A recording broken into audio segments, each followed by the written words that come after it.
Puji Tuhan, selamat kita bertemu kembali dalam renungan kita pada saat ini. Saya berharap kita masih dalam keadaan sehat-sehat dan baik-baik saja, sebab penyertaan Tuhan tidak pernah lekang dari kehidupan kita asalkan kita tetap menaruh harap kepada Dia. Puji nama Tuhan. Bapak Ibu Saudara yang dikasihi Tuhan, kalau hari ini saya akan berbicara tentang lumpur. Lumpur itu adalah sesuatu yang sangat membahayakan. Kalau kita masuk di dalam lumpur, tentunya kita tidak bisa mengangkat diri sendiri atau melepaskan diri sendiri, karena lumpur itu sifatnya dia mengikat, ya. Lumpur itu adalah suatu, apalagi ini adalah lumpur rawa. Jadi rawa-rawa, lumpur yang selalu tergenang air. Saya teringat pada beberapa tahun yang lalu dengan almarhum suami saya, kami sedang mengantarkan jemaat dan kami masuk dalam lumpur pada waktu itu hujan. Dan mobil itu semakin digas, dia semakin ambles ke dalam. Tidak bisa keluar, apalagi yang kami bawa itu adalah orang-orang yang lanjut usia, tentunya tidak bisa membantu apa-apa. Jadi kami terpaksa memanggil orang untuk mendorong mobil itu keluar dari lumpur, ya. Jadi kalau orang masuk di dalam air, kalau orang itu dapat berenang, pasti orang itu akan bisa naik ke atas. Tetapi kalau orang itu dapat berenang, kalau dia masuk ke dalam lumpur, itu harus ada orang yang mengangkatnya, harus ada orang yang menolongnya. Kalau tidak, dia semakin dia berusaha untuk naik, semakin dia masuk ke dalam lumpur itu. Nah, hari ini renungan kita, saya beri tema, dia mengangkatku dari lumpur rawa. Dia mengangkatku dari lumpur rawa. He brought me up out of the miry clay. Jadi kalau di dalam bahasa Inggris disebut dengan miry clay. Clay itu saja tanah liat, miry itu rawa-rawa. Jadi tentu saja rawa-rawa yang berbahaya, yang mengandung tanah liat, ya. Kita baca di dalam Mazmur 40 ayat 2 sampai dengan 6. Saya akan bacakan. Mazmur pasal 40 ayat 2 sampai dengan 6. Begini bunyi firman Tuhan. Aku sangat menanti-nantikan Tuhan, lalu Ia menjenguk kepadaku dan mendengar teriakku minta tolong. Ia mengangkat aku dari lubang kebinasaan, dari lumpur rawa. Ia menempatkan kakiku di atas bukit batu, menetapkan langkahku. Ia memberikan nyanyian baru dalam mulutku untuk memuji Allah kita. Banyak orang akan melihatnya dan menjadi takut, lalu percaya kepada Tuhan. Berbahagialah orang yang menaruh kepercayaan pada Tuhan, yang tidak berpaling kepada orang-orang yang angkuh,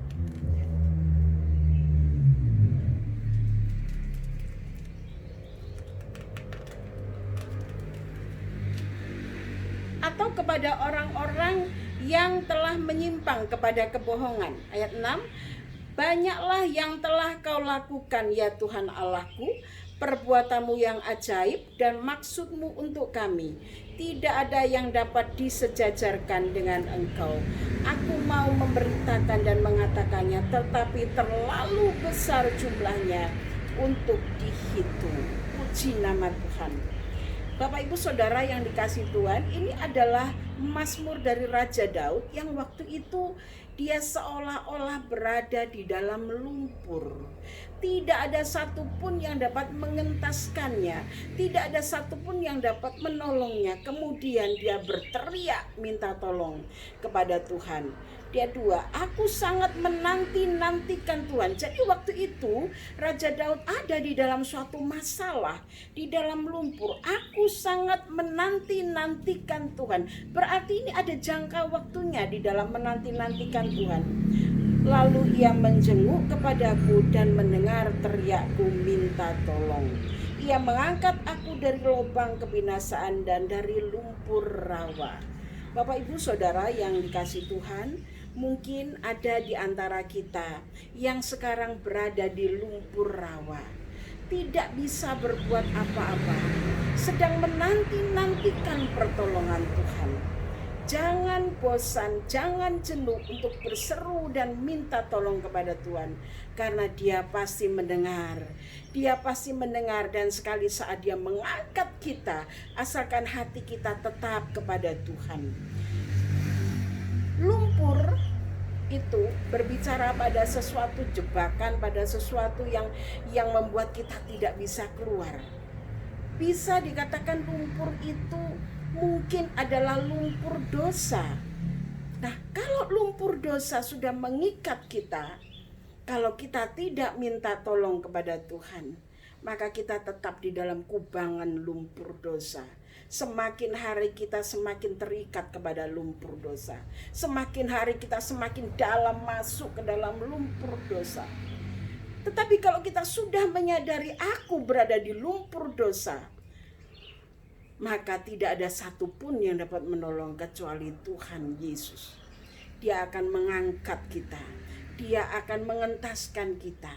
Ya, mengangkat bukan berarti seperti lift mengangkat, tetapi brought up out. Artinya mengangkat dan menarik kita keluar. Keluar dari kubangan lumpur dosa. Seperti Raja Daud, dia berseru dan nantikan pertolongan Tuhan. Atau bisa dikatakan lumpur dalam lumpur sakit penyakit yang tidak segera sembuh, sudah lari ke sana kemari, mencari pengobatan ke sana kemari, bahkan kepada orang-orang pintar katanya. Tetapi semakin hari semakin tidak bisa berbuat apa-apa tanpa kita berserah kepada Tuhan. Serahkan semua kepada Tuhan, teriak minta tolong kepada Tuhan. Maka Dia akan menyembuhkan kita dari segala penyakit kita. Dari kubangan lumpur penyakit. Tidak ada yang mustahil bagi Tuhan. Atau kita sekarang ada di dalam lumpur masalah. Masalah tentang anak-anak kita, masalah tentang suami kita, tentang istri kita, masalah tentang ekonomi kita, masalah tentang pendidikan anak-anak. Kita seolah-olah ada di dalam lumpur yang tidak bisa kita mentas sendiri, kita naik sendiri, kita mengangkat sendiri. Semakin hari semakin kita dikelilingi oleh masalah yang tidak pernah habis, yang tidak pernah tuntas. Maka nantikanlah Tuhan, Dia akan menjenguk kita. Seperti kata Raja Daud, Dia menjenguk kepadaku dan mendengar teriakku minta tolong. Amin. Tuhan Yesus akan selalu mendengar doa kita. Telinganya tidak kurang tajam untuk mendengar. Itu sebabnya minta tolong, teriak kepada Tuhan. Maka setiap kita yang berada di dalam lumpur saat ini, mari kita segera minta tolong kepada Tuhan. Nantikan uluran tangannya yang akan membawa kita, dan kita akan diangkat dan diletakkan di atas gunung batu katanya. Ia menempatkan kakiku di atas bukit batu, menetapkan langkahku. Dia pertama kali Dia akan mengangkat kita dan diletakkan di atas bukit batu. Kalau di dalam bahasa Inggris disebut di atas batu karang. On the rock, di atas batu karang. Batu karang yang tidak goyah.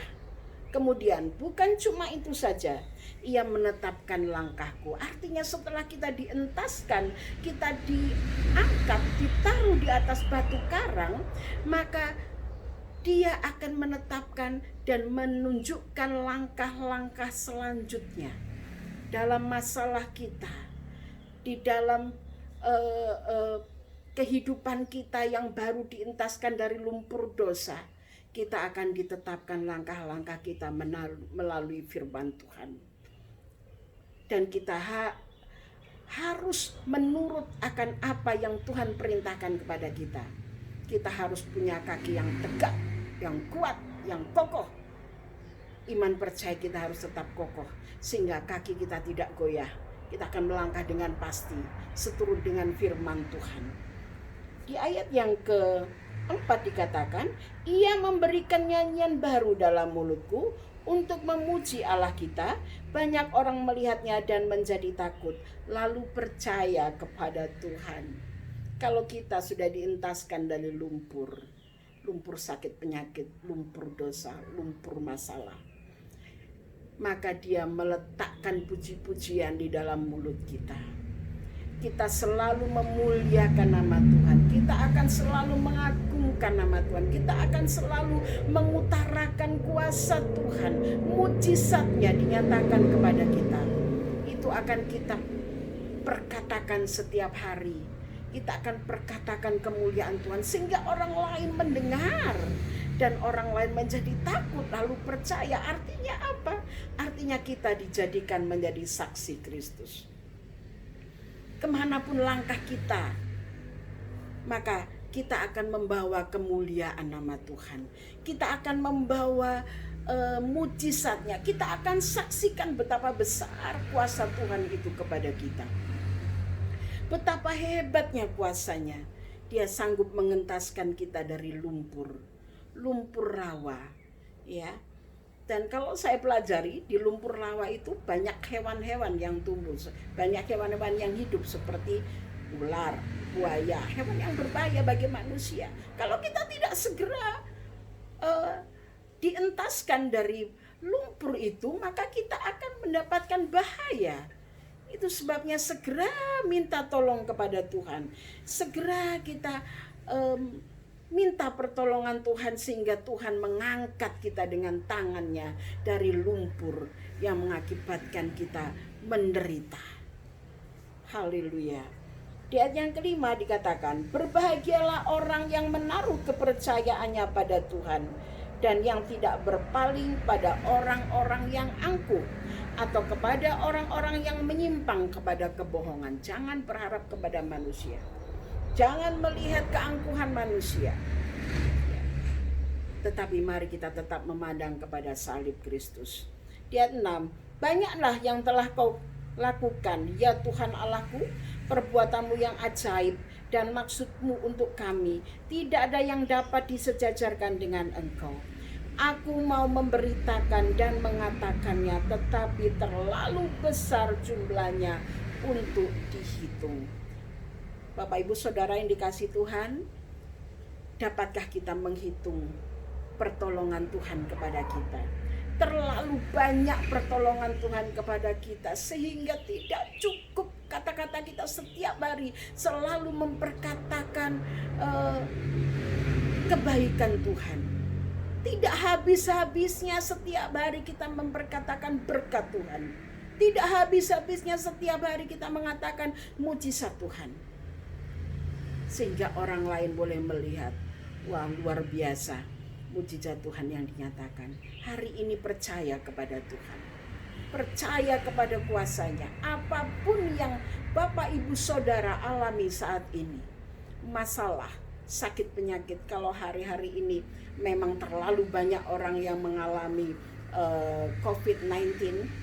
Ya, dan terlalu banyak orang dirawat di rumah sakit. Percaya. Tuhan akan menyembuhkan karena Dia Allah yang ajaib, Dia Allah yang hebat, Dia Allah yang berkuasa. Asalkan hati kita tetap bersandar dan percaya kepada Tuhan. Kita boleh menanti-nantikan dalam jangka waktu tertentu, tetapi kalau sudah saatnya, kalau sudah waktunya, maka Tuhan akan mengulurkan tangannya, bersabar di dalam menanti pertolongan Tuhan. Seperti Raja Daud, dia sempat menanti-nantikan, tetapi akhirnya Tuhan mendengarkan seruannya dan dia menjenguk dan mengangkat dari lumpur rawa, dia mengangkat juga dari lubang kebinasaan, sehingga kita akan menjadi saksi Kristus. Ada beberapa janji Tuhan. Saya rindu membaca di dalam Yeremia 33. Dalam Yeremia 33 ayat 3 ini sangat populer bagi kita. Inilah yang harus kita lakukan, ya. Yeremia 33 ayat 3. Berserulah kepadaku, maka aku akan menjawab engkau dan akan memberitahukan kepadamu hal-hal yang besar dan yang tidak terpahami, yakni hal-hal yang tidak kau ketahui. Artinya sangatlah penting kita berseru kepada Tuhan. Sangatlah penting kita meminta tolong kepada Tuhan. Karena kalau kita meminta tolong kepada Tuhan, kita berseru kepada Tuhan, maka dikatakan aku akan menjawab engkau. Tuhan akan menjawab dan memberitakan hal-hal yang besar yang tidak terpahami oleh akal pikiran manusia. Ya. Itu sebabnya kita lihat di ayat yang ke-6 di dalam Yeremia 33 ayat 6, ini janji Tuhan kepada orang yang berseru kepadanya, yang minta tolong kepadanya. Ayat 6, sesungguhnya aku akan mendatangkan kepada mereka kesehatan dan kesembuhan, dan aku akan menyembuhkan mereka dan akan menyingkapkan kepada mereka kesejahteraan dan keamanan yang berlimpah-limpah. Di ayat yang ke-6 ini ada janji Tuhan. Tuhan akan memberikan kesehatan dan Tuhan akan memberikan kesembuhan. Bapak Ibu Saudara sekalian yang hari-hari ini sedang sakit, baik sakit jasmani maupun sakit rohani, ya, Tuhan segera melawat kita. Dia berjanji dia akan memberikan kesehatan dan kesembuhan, sehat rohani dan jasmani, sembuh rohani dan sembuh jasmani. Tuhan akan memberikan kesejahteraan juga kepada kita, ya, menyingkapkan kepada mereka kesejahteraan dan keamanan yang berlimpah-limpah. Artinya tidak ada habis-habisnya kesejahteraan yang Tuhan berikan kepada kita, tidak habis-habisnya keamanan yang Tuhan berikan kepada kita, sehingga kemanapun kita berada, kita merasa aman, kita dilindungi, kita dilingkupi, sehingga kita merasakan sejahtera dan aman kalau kita berseru-seru kepada Tuhan. Di ayat 7 masih janji Tuhan, aku akan memulihkan keadaan Yehuda dan Israel dan akan membangun mereka seperti dahulu. Ayat 8, aku akan mentahirkan mereka dari segala kesalahan yang mereka lakukan dengan berdosa terhadap aku, dan aku akan mengampuni segala kesalahan yang mereka lakukan dengan berdosa dan dengan memberontak terhadap aku. Bapak Ibu Saudara yang dikasihi Tuhan, tadi ada lumpur dosa. Ya. Seberapapun besarnya dosa yang Bapak Ibu Saudara yang kita lakukan kepada Tuhan, kalau kita minta tolong, berteriak minta ampun kepada Tuhan, Alkitab mengatakan, aku akan mentahirkan mereka. Mentahirkan artinya menyucikan, menguduskan, melayakkan kita dari kesalahan yang mereka lakukan dengan berdosa terhadap aku. Dan aku akan mengampuni segala kesalahan yang mereka lakukan dengan berdosa dan dengan pemberontak terhadap aku. Seberapapun besarnya dosa kita, Alkitab mengatakan walaupun dosamu merah seperti gerimis, akan menjadi putih seperti salju. Kalau kita minta ampun dan percaya kepadanya, maka dia akan mengampuni segala dosa kita dan melayakkan kita memperoleh pertolongan, melayakkan kita untuk kita bisa diangkat dari lumpur dosa, dari lumpur sakit penyakit, dari lumpur masalah. Apapun yang Bapak Ibu Saudara sekarang alami, mari kita berserah kepada Tuhan. Terkadang orang lain tidak mempedulikan kita, terkadang orang lain tidak mau menolong kita, dibiarkannya kita masuk di dalam lumpur. Tetapi kalau kita berseru kepada Tuhan, tangannya yang berkuasa akan mengangkat kita. Kesembuhan akan menjadi milik kita, kesehatan akan menjadi milik kita, kesejahteraan, keamanan akan menjadi milik kita. Bahkan pengampunan dosa juga akan menjadi milik kita, asalkan kita tetap berseru dan bersandar dan berserah kepadanya, melakukan firman Tuhan. Apa yang Tuhan mau, kita mau lakukan. Jangan terlalu terlena di dalam lumpur dosa. Bapak Ibu Saudara yang dikasihi Tuhan, di dalam lumpur dosa seringkali disajikan hal-hal yang mengenakkan bagi jasmani kita. Tetapi mari kita segera minta tolong, minta ampun kepada Tuhan, sehingga kita layak untuk diangkat dari lumpur dosa. Dan kita akan menjadi orang-orang yang mewarisi kerajaan Allah. Puji Tuhan, Bapak Ibu Saudara sekalian yang sekarang berada di dalam lumpur dosa, lumpur sakit penyakit, lumpur masalah. Jangan kecil hati, jangan patah semangat. Kita masih punya pengharapan. Tuhan Yesus adalah harapan kita. Dia berkuasa untuk melakukan segala perkara, sebab Dia yang menciptakan langit dan bumi. Dia yang berkuasa atas langit dan bumi.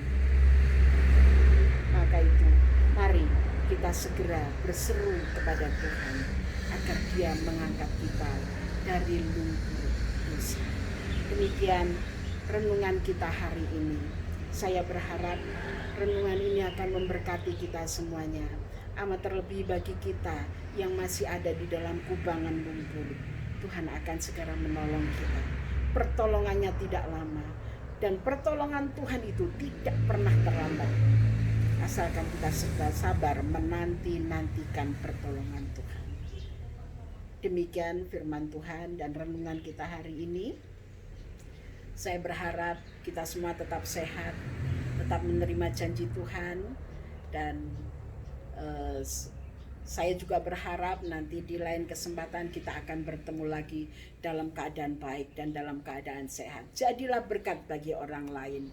Setelah kita mentas, diangkat dari lumpur dosa, kita akan memasyurkan nama Tuhan, sehingga kita boleh menjadi berkat bagi orang lain. Puji nama Tuhan. Dari sini saya juga masih mengingatkan, jangan lupa untuk menjaga kesehatan kita masing-masing. Cuci tangan, kemudian pakai masker, dan menjaga jarak, ya, sehingga kita tetap sehat, kita tetap diberkati oleh Tuhan. Tuhan Yesus memberkati. Haleluya.